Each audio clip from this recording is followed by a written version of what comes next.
Gloria a Dios. Ya hemos orado al Señor y hemos pedido la dirección de Dios. Nos quedamos en Mateo capítulo 3. Gloria al Señor. Jesús, un verdadero ejemplo a seguir. Vamos a continuar con el estudio y vamos a entrar en el versículo 3, el bautismo de Jesús. Juan había predicado a todas las personas que venían desde el Jordán y de todo alrededor, enseñándole la palabra de Dios, y muchos de ellos confesaban sus pecados. También vinieron los fariseos y los saduceos, y él le habló la verdad, y le dijo lo que tenían que hacer, y no presumir que eran hijos de Abraham y que por eso tenían la salvación, sino que tenían que hacer fruto digno de arrepentimiento. O sea, cada persona que se va a bautizar tiene que haber dado un buen testimonio.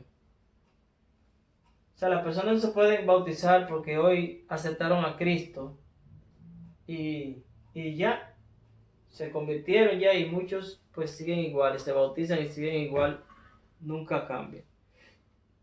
Hay que darle un seguimiento para que la persona, ¿verdad?, demuestre que si era un tipo de persona de mal proceder en el lugar donde vivía, darle un tiempo en que la gente pueda ver el cambio en ese ser. ¿Por qué? Porque él va a hablar y a testificar de Jesucristo. De manera que una persona que testifica de Cristo tiene que dar ejemplo de que vive conforme a lo que dice Cristo en su palabra. Y es bueno de que la persona, antes de ser bautizada, se le dé ese seguimiento de que haya dado un buen testimonio, de que haya sido, ¿verdad?, seguidor de Jesús. Un seguidor de Jesús, que en el sector donde él vivía, si era un delincuente, o si era un malapaga, o si era un borracho, o si era un adúltero, o si era una persona que peleaba mucho, era iracunda, decía muchas palabras obscenas o malas palabras, etcétera, pues esa persona haya habido un cambio en todo su ser y la gente pueda notar de que algo raro está pasando con esa persona. O era una persona que maltrataba a su familia. Hay muchos sinnúmero de cosas que no son, ¿verdad?, de buen testimonio para la sociedad, de que la sociedad pueda decir que es un ser humano ¿verdad?, de productivo, o es un ser humano ejemplar a la sociedad. De manera que la gente, Juan le exigía que hagan fruto digno de arrepentimiento para él poder bautizarlo, porque muchos de los que venían confesaban sus pecados, y Juan veía el cambio, veía el anhelo y el deseo de ellos seguir al Señor y dar testimonio, y los bautizaba. Los bautizaba, dice, ¿verdad?, como él decía, para arrepentimiento y para perdón de sus pecados, pero detrás de él venía uno que le iba a bautizar con Espíritu Santo y fuego. Fíjense que el bautismo de Jesús, en el versículo 13, que ya lo leímos, ¿verdad? No hemos leído, ¿verdad? Misael va a leer el versículo 13 y Ali va a leer el 14. Gloria a Dios. No sé si la niña quiere participar o leer, no sé. Está siempre como ida. A mí me gusta que la gente, si quiere participar, pues participe. ¿Va a participar? El 15. Gloria a Dios. El 16 de él y el 17 lo leo yo. Amén. Leemos orando al Padre, al Hijo y al Espíritu Santo. Amén. Mateo capítulo 3, versículo 13. Entonces Jesús vino de Galilea a Juan al Jordán para ser bautizado por él. Amén. Y Juan se oponía diciendo, yo necesito ser bautizado por ti. Pero Jesús, El 15 de él. yo, Oh, yo sí. ¿Y quién fue que leyó? Elisa saltó. bueno. Pero Jesús respondió, deja por ahora, porque así nos conviene cumplir toda justicia. Entonces Juan consintió. Amén. 16. Y Jesús, después que fue bautizado, subió luego del agua. y aquí los cielos le fueron abiertos, y vio el Espíritu de Dios que descendía como paloma y venía sobre él. Y hubo una voz de los cielos que decía: Este es mi Hijo amado, en quien tengo complacencia. Gloria a Dios. Viene Jesús de Galilea. Acuérdense que Jesús desde temprana edad se había criado en Galilea, en una región llamada Nazaret, para que se cumpla la escritura. Y aquí pues nos señala que él viene de Galilea, indicándonos que se quedó en su lugar de nacimiento, en su lugar donde se crió. O sea, no se movía de esa región, sino que se mantuvo en esa región. Pero al llegar a la hora, dice que vino de Galilea a Juan, al Jordán, para ser bautizado por él. Bueno, en mi especulación, ¿verdad? Porque sería lógico que él supiera de Juan, era su primo. Claro, y quizá tuvieron un lazo de conocerse, quizá en su niñez, podríamos decir, ¿verdad? Eso es algo que la palabra de Dios no lo registra. Pero los familiares siempre tienen, ¿verdad?, una relación familiar donde se buscan, donde conversan. Uno conoce a sus primos, uno comparte con sus primos, ¿verdad? Mirando que somos la misma familia. Y, ¿verdad?, llevándolo al punto de vista de hoy, humanamente, claro que quizás Jesús, o vamos a decir que tuvo una relación de familia con Juan y lo conocía, pero llegado el momento él va directamente allá donde Juan. Y Juan sabía y conocía, porque él, fíjate que aunque se había escuchado y Juan habría, ¿verdad?, recibido testimonio de su madre cuando María la visitó, porque uno comenta, ¿verdad?, la historia de su familia, uno se la pasa a las demás familias. Ellas eran primas, ¿verdad? María y Elizabeth, y comentaron porque María fue a visitar a Elizabeth, ¿verdad? De manera que yo estoy seguro que Elizabeth le había contado a Juan que ese era su primo Jesús y que era el Hijo de Dios, porque fue nacido como una promesa, y empezaron a comentar, ¿verdad que sí? Entonces Juan, acuérdense que había hablado antes de Jesús que detrás de él iba a venir uno que iba a bautizar en Espíritu Santo y fuego. Pero a pesar de que Juan, ¿verdad?, quizá habría oído la historia, porque no confirmo, no sé, no estuve en el presente y la Biblia tampoco me da ese detalle, si compartieron o no. A pesar de que él conocía, ese era el Hijo, él tenía una señal sobre el cual tú veas descender una paloma y que los cielos se hayan abierto y repose sobre. Entonces este es, ¿verdad? Tenía ya señal de cómo reconocer al Cordero de Dios. Pero también tenía una seguridad, porque dice la Biblia que entonces Jesús vino de Galilea a Juan al Jordán para ser bautizado por él. Se movió Jesús directamente allá, a donde Juan, de Galilea al Jordán. Definitivamente ahora mismo no le puedo decir la distancia que quedaba de Galilea al Jordán, pero a través del mapa pues se pudiera analizar o buscar qué distancia se encontraba de Galilea al Jordán. Pero lo más importante es que Jesús fue allá a aquel lugar porque sabía que Juan bautizaba. Muchos conocían ya a Juan como profeta y que bautizaba y que predicaba en el desierto. Y dice Juan, oiga, mas Juan se le oponía. Oye, o sea, conociendo, diciendo, yo necesito ser bautizado por ti y tú vienes a mí.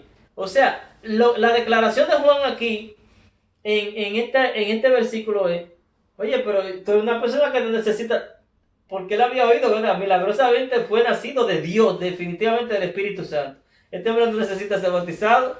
Yo estoy esperando el momento y la hora que él venga y me bautice a mí. Eso es lo que él le dice. Yo estoy esperando que tú me bautices a mí, que tú vengas personalmente y me hagas ese privilegio para bautizarme. Entonces tú me pides a mí, dice que yo te bautice a ti. O sea, que él se lo encontraba como bastante, ahí podemos seguir notando, como decíamos los otros días, la humildad de Juan, su humillación, su sencillez, que a pesar de que él era muy reconocido por todo el pueblo, porque Jesús no tenía el reconocimiento que tenía Juan todavía. Acuérdense que Jesús no había empezado su ministerio, sin embargo, Juan era bien popular, porque los romanos, la gente, los soldados venían a él, y mucha gente del pueblo venía a Juan, y todavía Jesús no tenía esa popularidad. Pero sin embargo, aunque Juan era reconocido por toda la persona, no, espérate, este es el hombre de que yo estoy dándolo, preparándole el camino para representarlo, y ahora él es el jefe, en otra palabra, él es el todopoderoso, y viene a mí diciéndome que yo lo bautice. Entonces, imagina, como por ejemplo que usted sea administrador de una compañía grande, ¿verdad? El jefe lo haya puesto ahí. Y que cuando el jefe llegue y le diga, mira, tú me puedes abrir la puerta, apretarme la llave. Usted le diría, pero ven acá. Usted hace lo que usted quiera. No la puerta, yo le doy todo a usted por ahí, ¿verdad? Porque uno reconoce que él es el dueño, el soberano de toda la cosa, y pidiéndole permiso a uno se siente como avergonzado, ¿verdad que sí? Oye, mire el jefe pidiendo permiso a mí. Entonces uno se siente como un poquito, ¿verdad? Avergonzado. Sin embargo, Juan se sentía como, ¿verdad? Esa humildad en él. Dice, soy yo el que necesito que tú me bautices. Pero Jesús, aquí hay una expresión maravillosa del Señor que es importante que todo ser humano, que todos nosotros, todo lo que predicamos, todo lo que hablamos de Jesús, todo lo que estamos en el camino, entendamos. La humildad, oiga, y el empeño de Jesús por cumplir, por ser justo con todas las personas. Porque para Jesús no era justo de que todo el mundo, ¿verdad?, tuviera que bautizarse y que él, ¿verdad?, viendo la ley de que todo el mundo tenía que bautizarse, tampoco entonces se bautice. O en otra palabra, Jesús le expresa aquí, le dice a Juan, deja ahora, porque así conviene que cumplamos toda justicia. Aunque él lo necesita, a él no lo necesitaba, dice, así conviene. O sea, yo tengo que ser el ejemplo vivo para toda la persona de que yo soy bautizado, porque es difícil que una persona pues, pueda rechazar de que no necesita ser bautizado, o que no se tiene que bautizar porque él es demasiado santo. Sin embargo, él que no conoció pecado y fue tentado en todo, aquí está dando el ejemplo de que bien, tiene que bautizarse.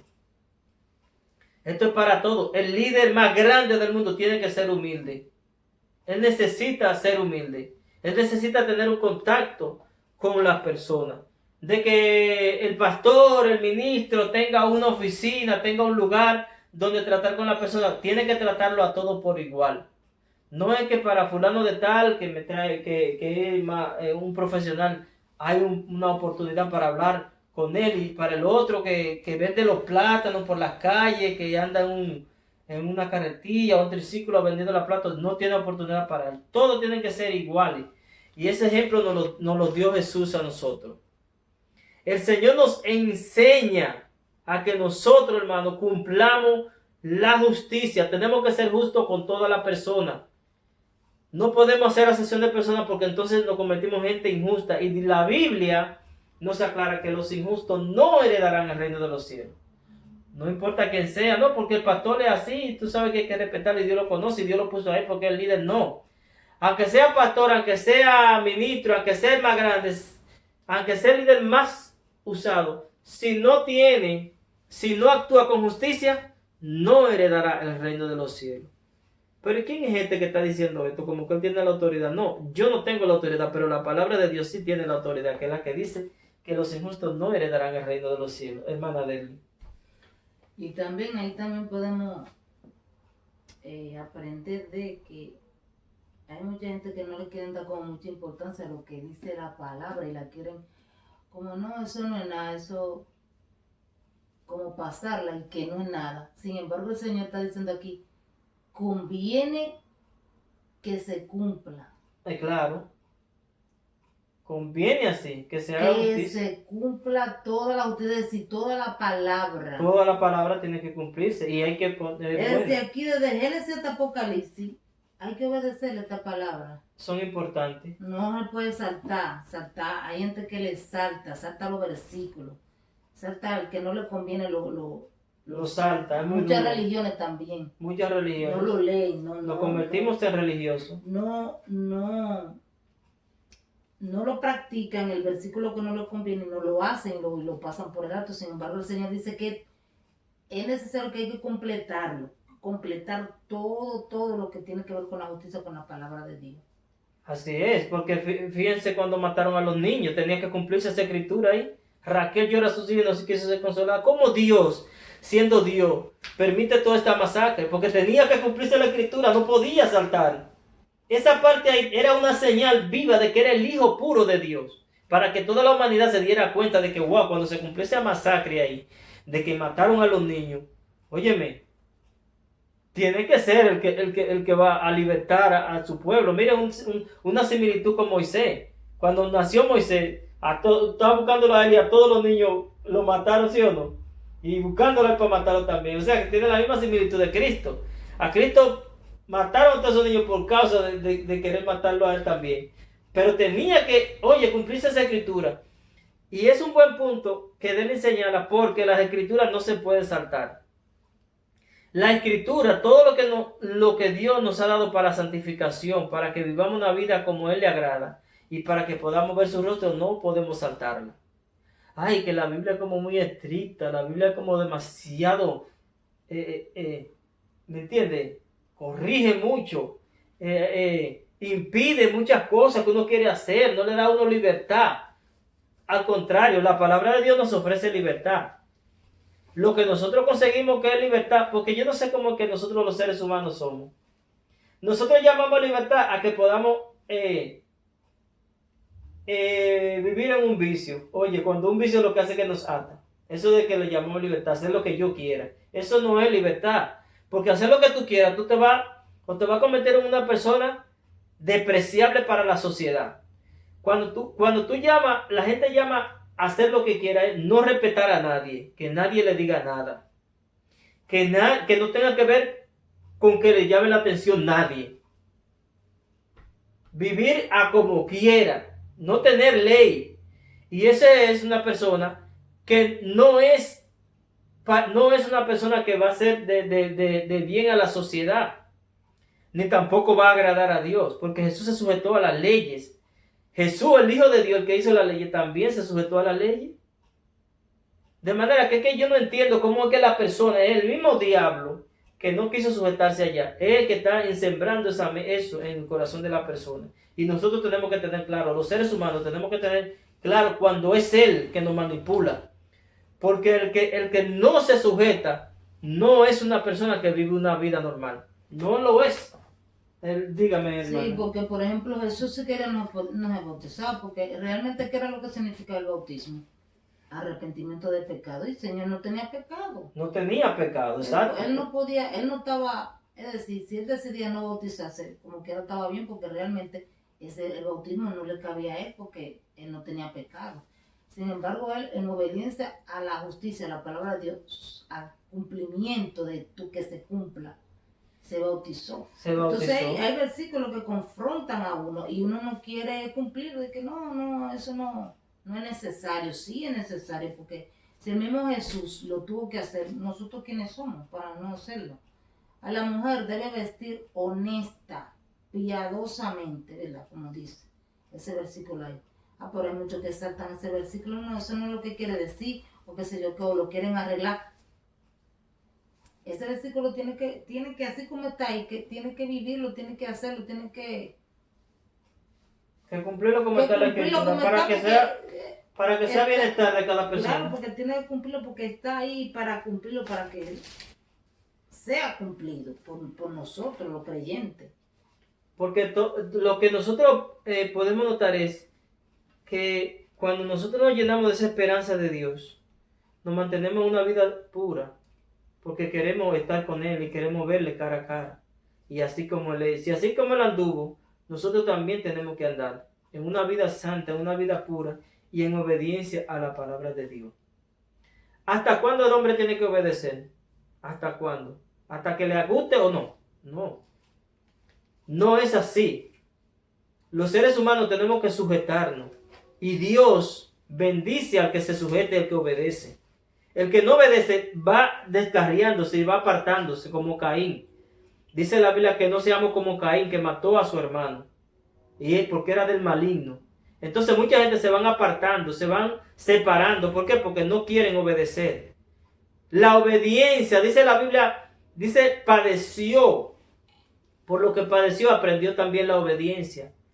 Y cuando nosotros obedecemos, Dios nos llena de gozo y de felicidad y de paz. La persona que no quiere obedecer siempre va a vivir una vida amargada, una vida llena de dolor, de angustia. Nada lo va a satisfacer en la vida. Óigame que eso es un ejemplo vivo, nada lo va a satisfacer. Y Jesús, mire, aprendió la obediencia. Obedeció hasta el máximo, hasta morirse. Él lo dijo. Dijo, mira, Padre, si es posible, oiga, era una carga grande que tenía. Si hay posibilidad, le dijo, que tú quites esta copa de mí sin que yo la beba. ¿Qué está hablando? La muerte, el pecado que tiene que cargar de todos nosotros. Pero ¿qué dijo él? Pero yo quiero obedecerte a ti, que no se haga mi voluntad sino la tuya. Miren qué hermoso aquí, cuando él le dice, hay que cumplir la justicia. Miren, ya es algo que agrada al Padre. Ya está agradando al Padre. ¿Por qué dice él? No. Él podía decirle que no, y estaba bien delante del Padre y delante de los hombres, pero dijo no, déjame, porque así conviene que cumplamos toda justicia, toda, no un pedacito, no un chin, toda justicia, toda.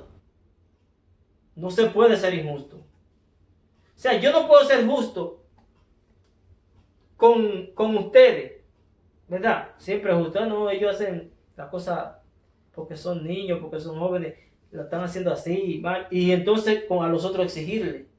No puedo hacer eso. Yo tengo que exigirle a usted y también exigirle al otro, porque así conviene que nosotros seamos justos en todo lo que hacemos, porque eso es lo que le agrada a Dios. Toda la justicia hay que cumplirla. Yo no le puedo hablar de santidad a otra persona y a ustedes, yo no no, que hagan lo que quieran. No es así, porque Dios demanda de mí que yo le hable a ustedes de santidad, que yo le hable a ustedes y le dé ejemplo de la santidad, para poder hablarle a otra persona de la santificación y de vivir como agrada, como a Dios le agrada. Porque el que no puede administrar su casa, lo que tiene al frente, tampoco puede administrar la cosa del Señor. ¿Me entienden lo que le digo? Es necesario que ustedes cumplan así la ley de Dios, que así mismo se sujeten, porque no es que yo, cumpliendo la ley de Dios, lo voy a salvar a ustedes. Cada uno de ustedes tiene que pelear por su salvación individual. Si Cristo viene ahora mismo y Él sabe que en el corazón de uno de nosotros no está por agradar a Dios, se va a quedar esa persona. Se va a quedar. ¿Por qué? Porque esto es individual. El Señor no le busca de que, mira, esa familia entera está sirviendo a Dios. Mira qué fervientes son la mamá, el papá y uno de ellos, dos. Pero hay unos cuantos que no se sujetan. Vamos llevándolo a todos. No, se va el que se sujeta a la palabra de Dios. Es el que se va. Entonces, el Señor dijo, hay que cumplir. Y diciendo esto, mire, agradó al Padre. Dice, y entonces le dejó. Juan dijo, bueno, déjame dejarle, ¿verdad? Me está hablando por la palabra. Ya Juan se sujetó y se humilló. Miren, un profeta, un líder tan grande, le están hablando ahí por la palabra. ¿Y qué hizo? Que se sujetó.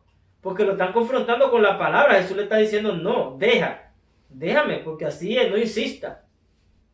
No, que usted puede hacer lo que usted quiera aquí, porque usted es el ministro más grande, el que se yo que aquel. No, pero usted sí, no. Es que todos tenemos que sujetarnos. Si hay una ley, tiene que ser para todos, ¿sí o no? No es para que aquel es más impuro, es más carnal, es más... No, la ley es para todos. La ley es la palabra del Señor.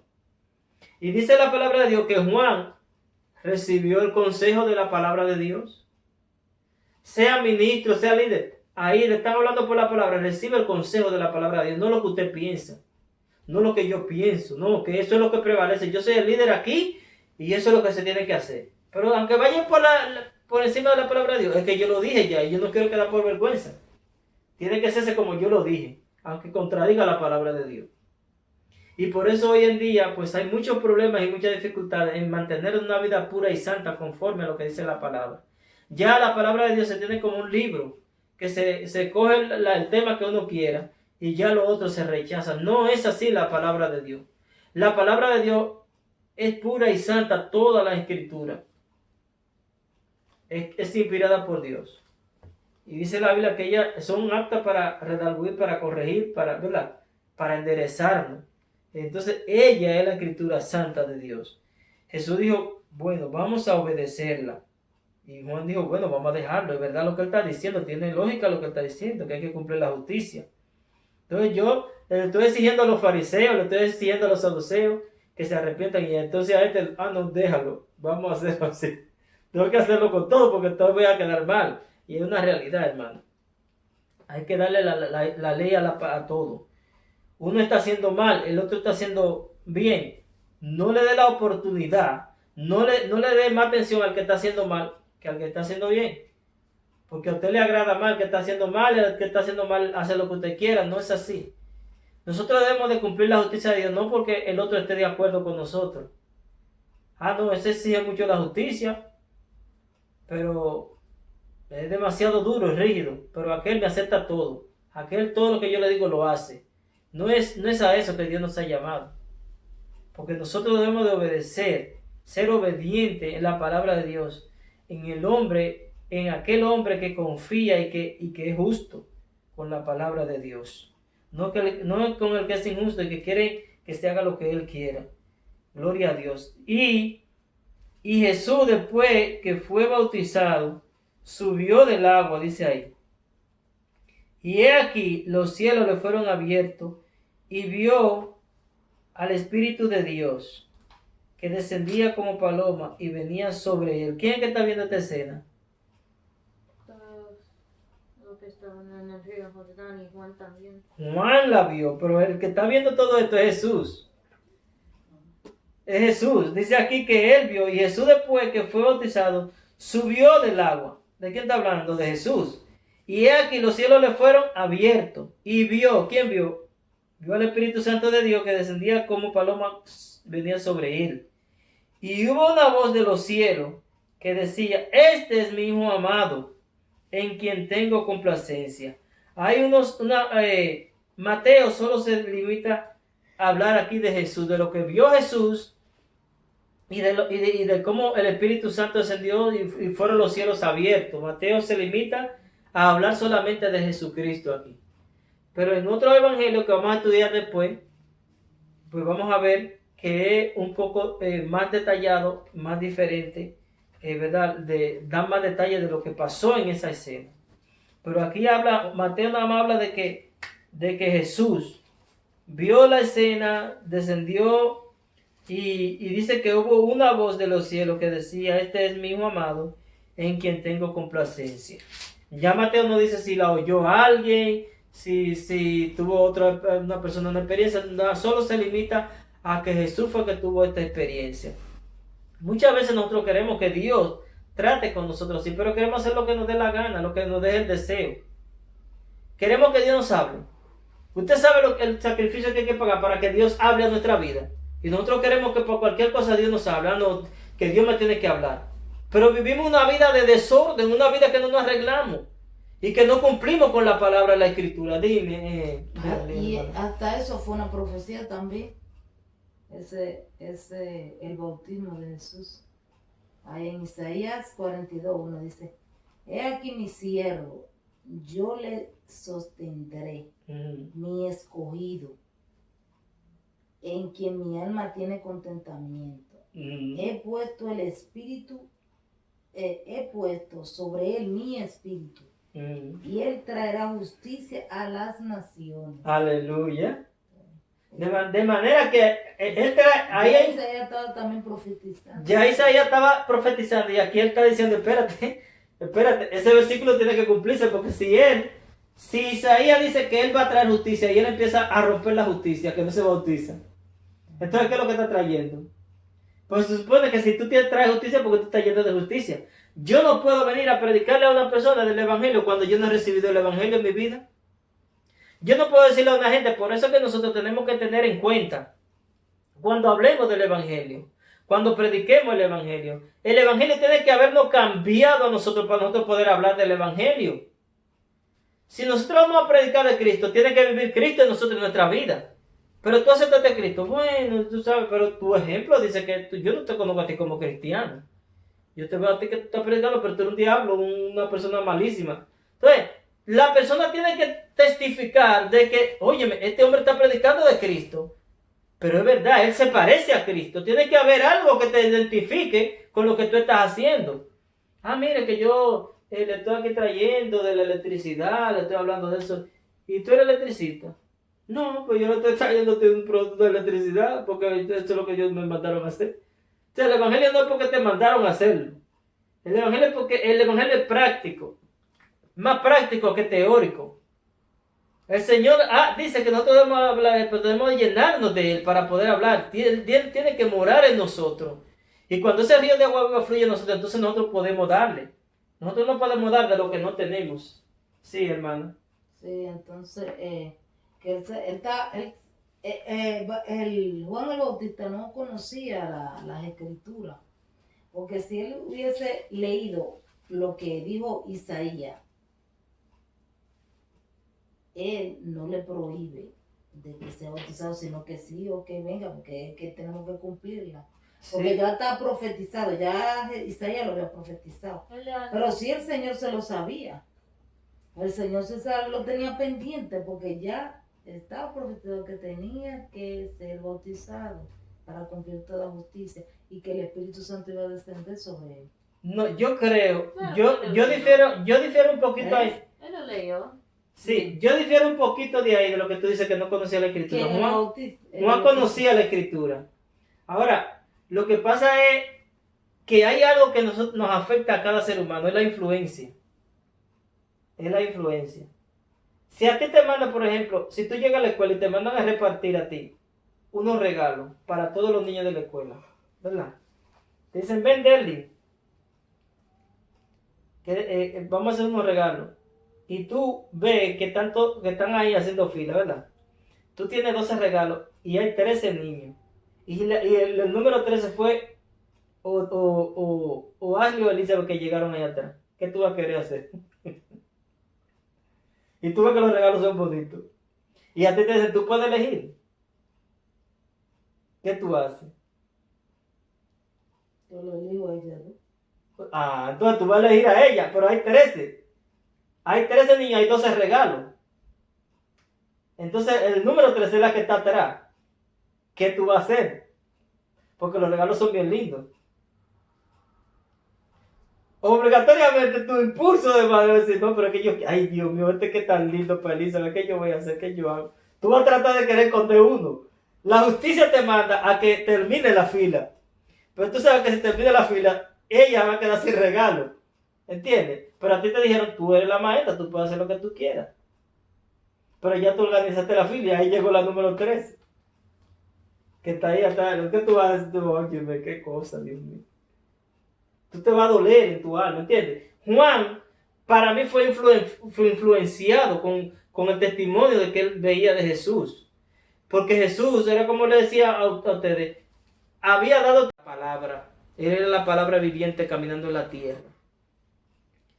Y por eso Juan se siente empeñado en decir esta palabra, pero es que tú no lo necesitas, como tú decías ahorita. ¿De qué tú te vas a arrepentir si yo a ti te conozco? No había defecto en él. Juan no había visto defecto en él. ¿No se acuerdan que la Biblia dice que fue tentado en todo, pero sin pecado?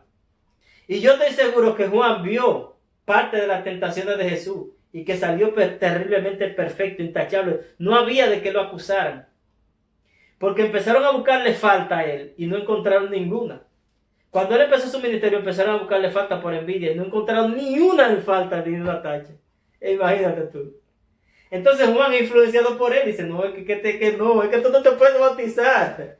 Porque es que tu ejemplo, tu testimonio, no me dice a mí que tú necesites ser bautizado. Tú no lo necesitas. ¿De qué tú te vas a arrepentir? ¿De qué yo te voy a dedicar a ti ven para que te cambies si tú eres mejor que yo? En otras palabras, oye Juan, tú vives mejor que yo en el Evangelio. La palabra, entonces va a decir a mí que ahora, por eso él dice, por eso yo necesito que tú me bautices a mí. Porque yo sí tengo cosas malas. Porque la actitud de Juan no era una actitud como la de Jesús, eran bien diferentes. ¿Entiendes? Y Juan era una persona que hablándole a la gente, yo estoy seguro que su actitud ofendía a mucha gente. Porque decirle a esta gente raza de víboras, no crean que tú te vayas a bautizar para allá. Y que vengan a estar pretendiendo ustedes que son hijos de Abraham, raza de víbora. Hagan fruto de un arrepentimiento. Y no estén ahí pretendiendo que son cosas. Fue de palabra que se lo dijo. ¿Usted cree que eso no hiere a una gente? Y más a una gente que confiaban en que eran hijos de Abraham. Mira hablando así a nosotros. Nosotros que somos de verdaderamente. Pero él se lo dijo claro. A Herodes, ¿qué le dijo? A ti no te. Tú eres un pervertido. Tú estás en pecado porque tú sabes que esa mujer que tú tienes ahí es la de tu hermano. Y tú estás viviendo con ella. Lo dijo así en público. Y la mujer cogió ira. Pero porque él era el rey, nadie le decía nada. El rey puede hacer lo que quiera. Pero Juan no tenía ni rey, ni reina, ni a nadie. Todo el mundo le decía la verdad. ¿Qué nos indica a nosotros ahí? Ahora él se debilitó con Jesús. Pero ¿por qué él se debilitó? Porque él vio la justicia viviente. Él decía, no, verdaderamente él en parte tenía razón, pero tenía que cumplirse lo que dice de él en Isaías. Él trae justicia. De modo que si él trae justicia, él tiene que aceptar la justicia, ¿sí o no? Si yo te estoy predicando a ti, que tú tienes que ser justo, y tú me traes algo justo a mí, ¿por qué yo lo voy a rechazar? ¿Por qué lo voy a rechazar? Si yo te estoy hablando a ti que Dios unifica a la familia y trae paz a la familia, ¿sí o no? Y yo con un gallinero en mi familia, con una cosa, dice mi hermano, pero usted tiene que tratar de arreglar su familia. Entonces yo me voy a ofender por eso, porque me digan eso. No puedo ofender porque me están trayendo la verdad, ¿verdad que sí? Me están trayendo lo que realmente yo estoy predicando que puede arreglarme. De manera que yo tengo que tener algo arreglado o tener la cosa arreglada para yo. Entonces yo predicar de que verdaderamente, a través del evangelio, arreglar mi situación, sea cual sea, para yo poder predicarle a otro de que Cristo sí puede cambiar. Porque hay gente que predican muchísimo, pero entonces el evangelio no se nota en ellos, no se ve en ellos. Y Dios nos ha llamado a que el evangelio brille en nosotros por nuestro testimonio, por nuestra justicia. Que el evangelio se haga una realidad en cada uno de nosotros. Y así Dios pueda tratar con nosotros, usarnos como vaso para llevar el evangelio a las demás personas. Dios le bendiga. Así que Dios ha hablado a nuestra vida, a mi vida Dios ha hablado, tratado. Que Dios me ayude a ser una persona, ¿verdad? Que lo que predique yo pueda vivirlo y pueda cumplirlo. Querido Jesús, te damos la gracia por cada oyente. Padre, en el nombre de Jesús te bendecimos. Tu palabra, Dios mío, son importantes para nosotros. Ayúdanos a cumplirla, a vivirla y para poder predicarle a otros. En el nombre de Jesús, gracias por este servicio. Amén y amén.